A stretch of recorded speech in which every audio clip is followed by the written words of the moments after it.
Muito bom dia, boa tarde, boa noite ou boa madrugada, tá? Depende muito do horário que vocês for assistir esse vídeo. Eu quero dizer para vocês, em breve nós vamos passar uma nova atividade para a gente finalizar já aquela pontuação bacana, porque né, o semestre está caminhando para o final aí e pelo que indica nós vamos ficar nesse limiar aqui de aulas virtuais. Não era o que a gente tinha programado para o ano, mas é o que deu para fazer, tá certo? De modo que eu acredito que no próximo semestre tudo se normaliza e tudo se retoma à sua normalidade. Gente, eu quero falar com você hoje a respeito de culpa. Na aula passada nós falamos sobre os elementos da culpa. Até mandei uma mensagem para a líder de vocês, ela me deu um feedback positivo de que ninguém estava tendo nenhum problema com as aulas, né? Nenhum problema no sentido de acesso.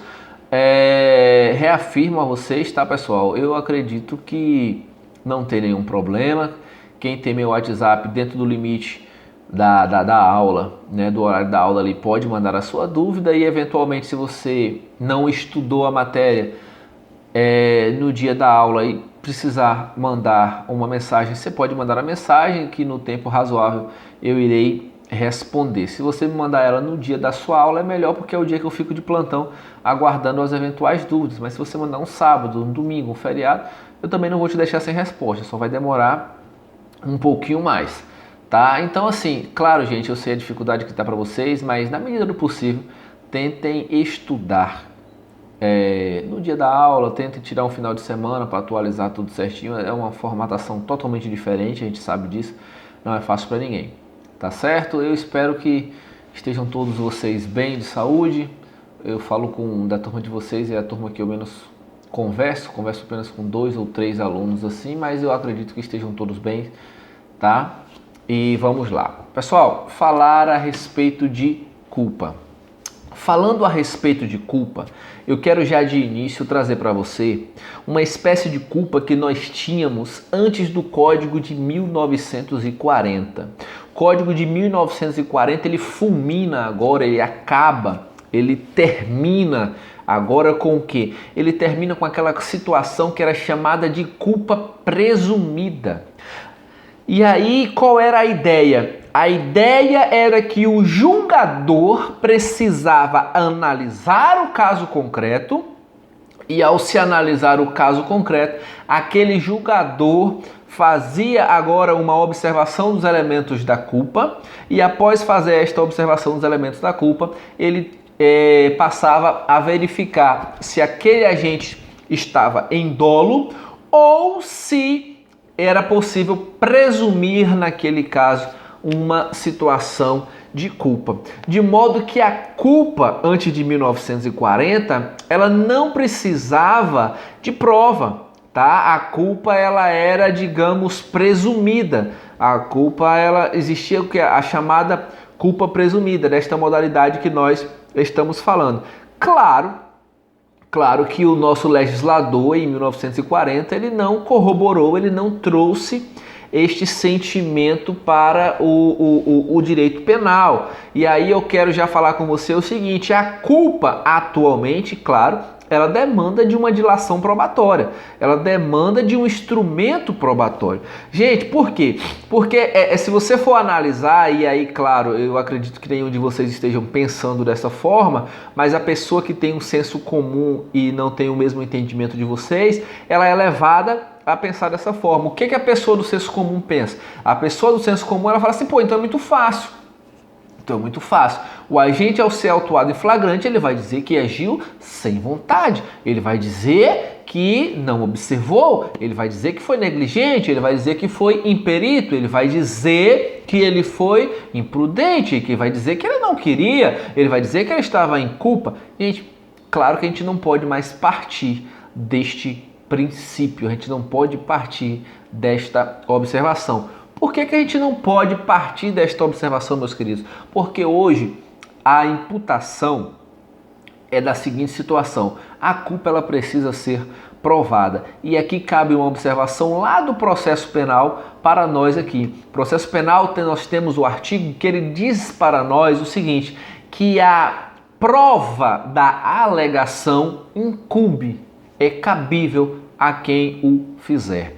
Então imagine você num processo penal onde vai se levantar uma tese de culpa, diferentemente de dolo, é preciso que aquele que levantar a tese de culpa precise provar que aquela situação realmente ocorreu por culpa e não ocorreu por dolo. Então, de modo que eu já quero avançar com você, dizendo para você que não existe mais no nosso ordenamento jurídico esta espécie de culpa chamada culpa presumida. Então eu trouxe para você ter conhecimento que existiu, mas saiba que ela não tem mais validade jurídica no nosso ordenamento. A culpa presumida não é mais aceita pelo nosso ordenamento jurídico. Meus queridos, claro que eu vou pontuar com você aqui as espécies de culpa que são mais corriqueiras em prova, aquela espécie de culpa que é uma palavrazinha que vai dificultar talvez a sua interpretação, mas claro que na sua leitura mais detalhada do seu livro, naquela aula mais detalhada que você tem aí no seu manual de direito penal, você não vai restar dúvida alguma. Joia? Vamos lá. Gente, o que é culpa consciente? Nós falamos de culpa consciente e de culpa inconsciente. Culpa grave, culpa consciente e culpa inconsciente. Gente, o que é culpa consciente? O próprio nome vai dizer culpa consciente. O agente prevê o resultado, porém espera que ele não ocorra, acreditando que pode evitá-lo com sua habilidade. Gente, na culpa consciente, o agente ele prevê o resultado como possível, mas ele acredita que este resultado não terá ocorrência. Agora, na culpa inconsciente, o agente não prevê que o resultado possa ocorrer. Então veja que na culpa inconsciente, o agente não prevê o resultado. Ele não prevê o resultado. Entretanto, lhe era previsível. Entretanto, lhe era previsível. Tá? Entretanto, lhe era previsível. E aí, claro, nós vamos trabalhando agora com vocês e avançando, mas eu não posso avançar sem trazer para você uma diferenciação clássica que sempre cai na prova. Quando nós falamos de culpa consciente e de dolo eventual. Você lembra que quando eu falei com você de dolo eventual, eu disse que no dolo eventual o agente assume o risco de produzir o resultado, pouco se importando se ele ocorre?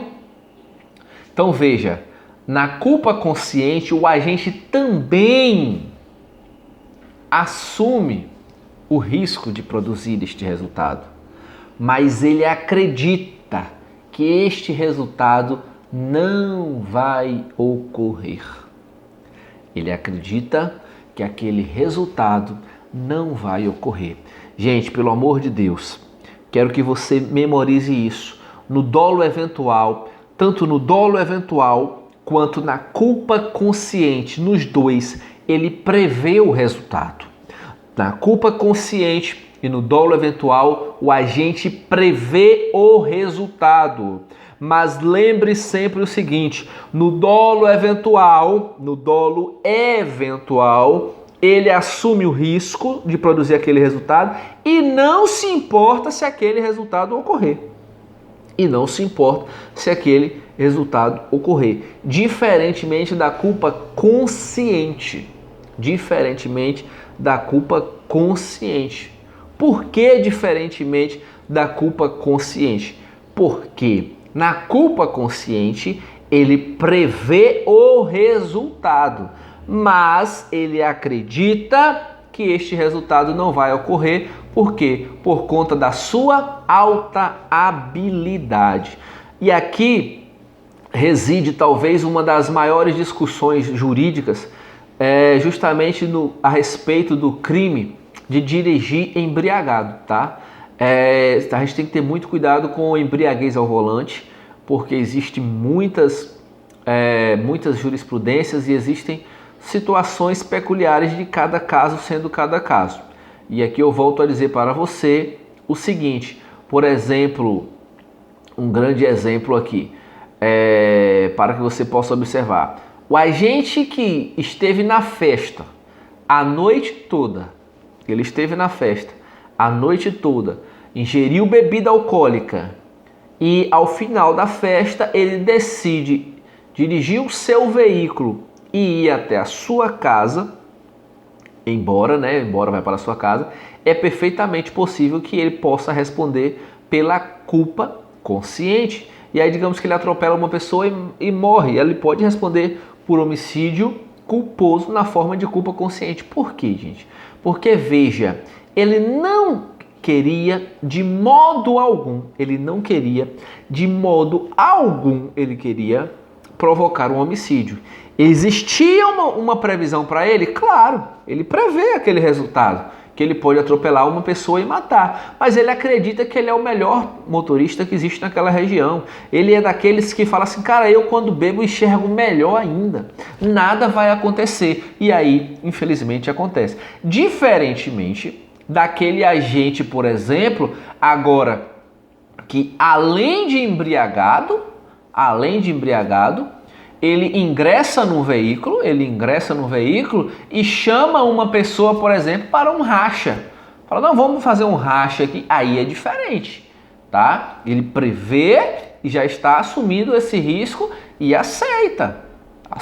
Então, cada caso é um caso, cada caso você precisa observar, tá? Por exemplo, teve uma situação há poucos dias atrás de um agente que pegou o veículo, estava embriagado, ele pegou o veículo e saiu, né, e partiu para cima de um grupo de manifestantes. Ora, ele pega o veículo, embriagado, e arremessa esse veículo sobre uma multidão de pessoas que estavam manifestando.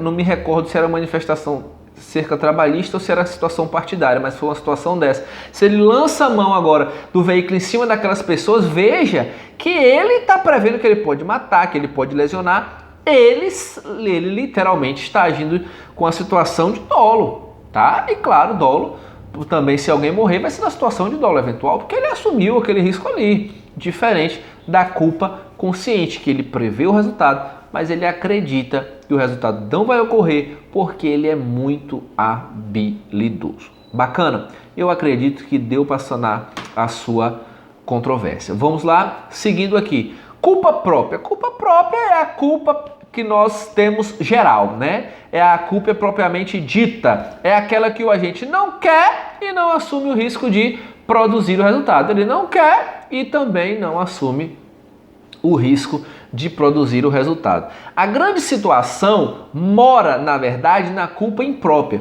Porque a culpa própria é fácil para você lembrar. Culpa própria, o agente não quer e não assume o risco de produzir o resultado. Ele não quer o resultado criminoso de forma nenhuma. É a culpa propriamente dita.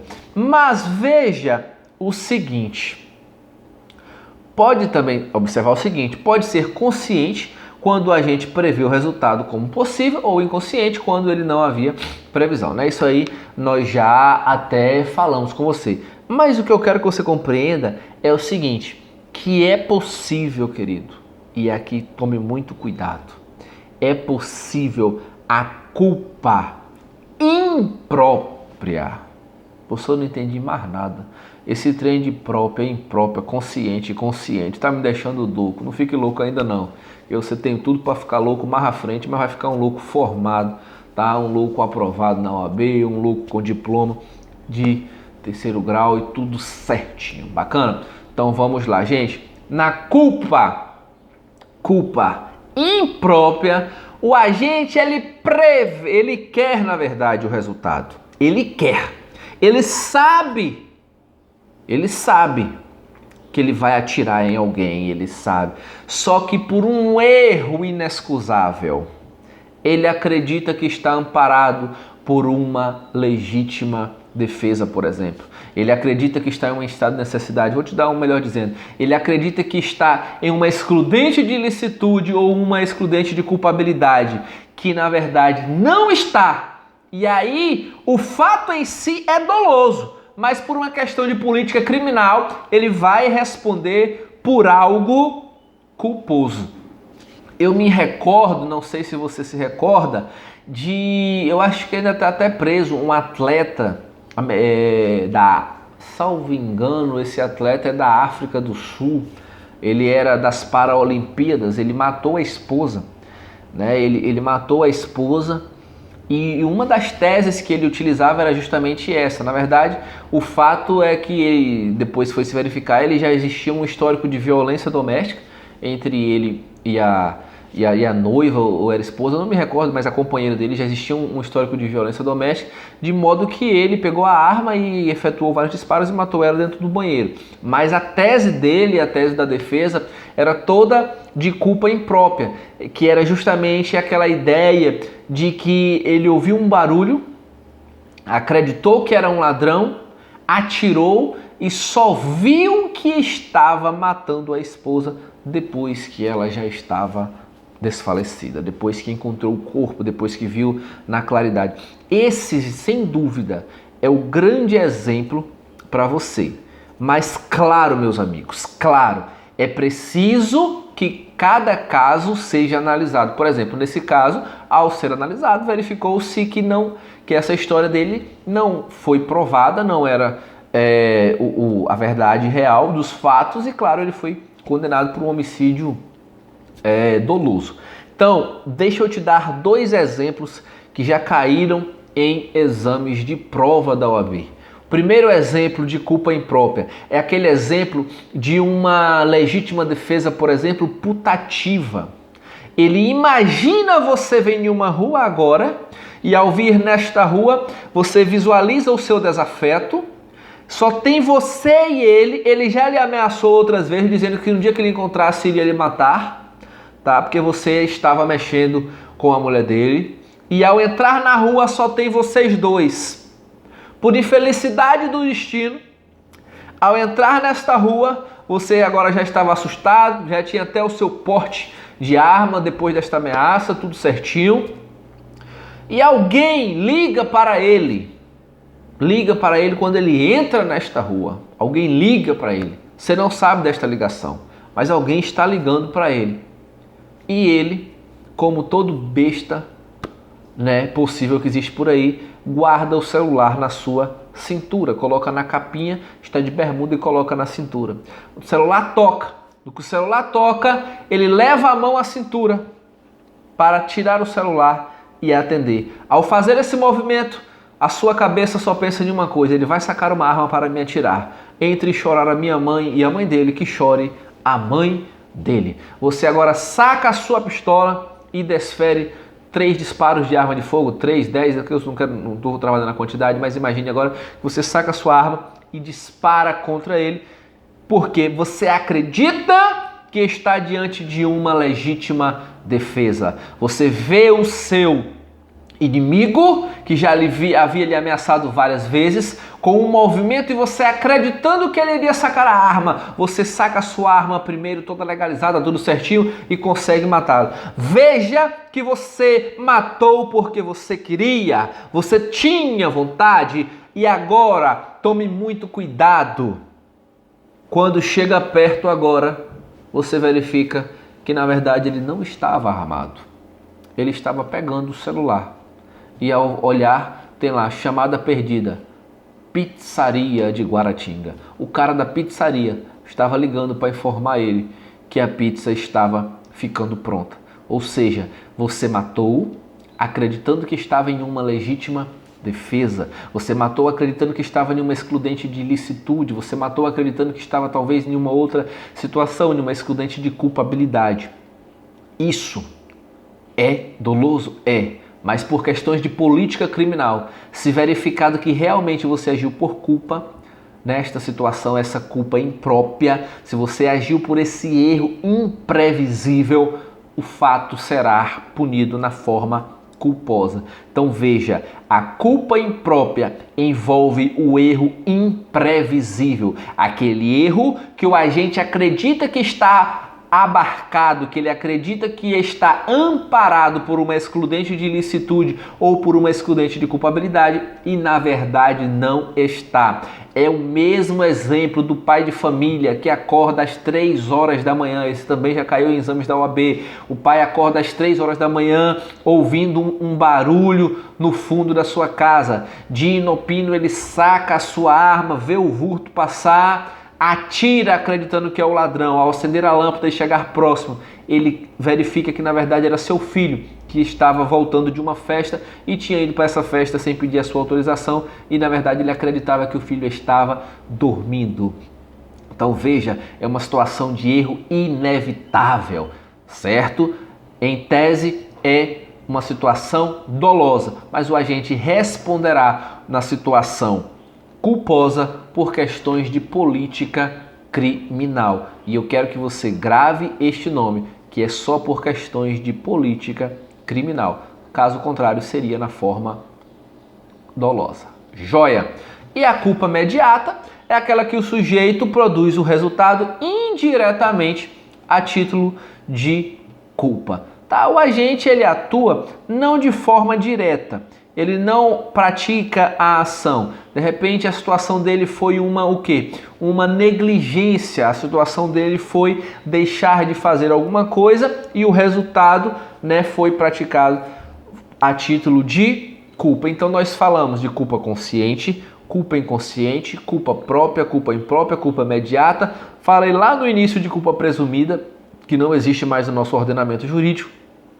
E para encerrar, eu quero falar com você 2 observações que também já foram objetos de diversos concursos e de diversas situações em prova da OAB. O que é uma coisa que a doutrina e a jurisprudência não aceita é algo chamado compensação de culpa. Gente, não existe no direito penal a compensação de culpas. No âmbito da esfera do direito civil, existe a compensação de culpa. No direito penal, não existe compensação de culpa.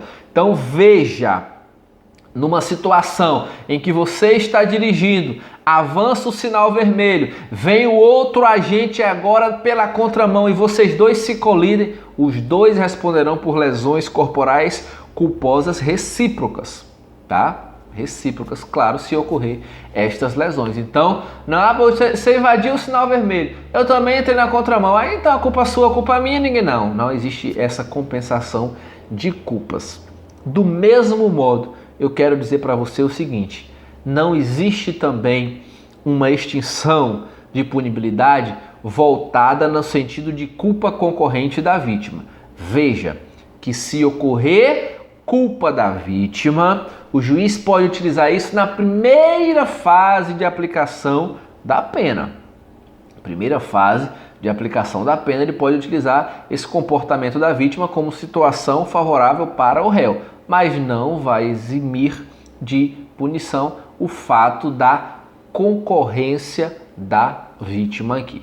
Bacana? Nos próximos vídeos eu irei trabalhar com vocês a respeito da exclusão da culpa, fatos estes que vão excluir a culpa, tá? Então aqui nós falamos da espécie, no vídeo anterior nós falamos dos elementos, hoje nós falamos da espécie e no próximo nós iremos trabalhar com vocês um novo assunto envolvendo exclusão da culpa e avançaremos ainda mais nos nossos estudos. Fiquem com Deus, um forte abraço e bons estudos a todos.